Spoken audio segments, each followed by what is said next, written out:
Saisie de pétroliers, drones abattus par l'Iran puis les États-Unis, les tensions dans le Golfe n'en finissent plus depuis 2 mois. 5 mai 2019, les États-Unis annoncent le déploiement d'un porte-avions et de plusieurs bombardiers B-52 dans le Golfe Persique. Le Pentagone invoque des menaces crédibles et imminentes venant de l'Iran. Les forces américaines dans la région pourraient être ciblées par des attaques. 8 mai, à peine 3 jours plus tard, l'Iran décide de suspendre plusieurs de ses engagements pris dans le cadre de l'accord sur le nucléaire de 2015.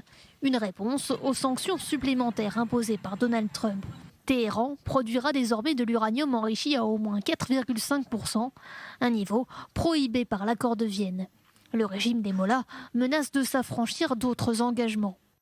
12 mai, 4 navires, dont 3 pétroliers, sont la cible d'actes de sabotage au large des Émirats arabes unis. Les États-Unis et l'Arabie saoudite accusent l'Iran qui dément ces allégations. Nouvelle attaque le lendemain contre 2 autres pétroliers en mer d'Oman. Encore une fois, l'Iran nie toute implication. 20 juin, les gardiens de la révolution annoncent avoir abattu un drone américain au-dessus du détroit d'Ormuz. Téhéran affirme que l'engin a violé son espace aérien. Pour Washington, c'est la provocation de trop.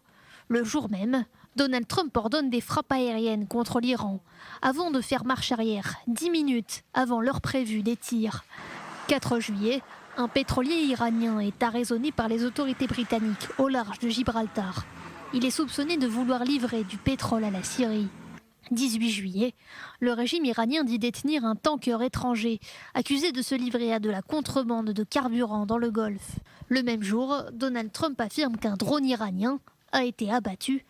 Selon la Maison-Blanche, il s'approchait à moins de 1000 mètres d'un navire de guerre américain entré dans le détroit d'Ormuz. L'Iran dément, assurant que les États-Unis ont détruit un de leurs propres drones. 19 juillet, Téhéran annonce avoir arraisonné un pétrolier britannique pour non-respect du Code maritime international. Le geste fait suite à la prolongation pour 30 jours de l'immobilisation du pétrolier iranien aux mains des Britanniques.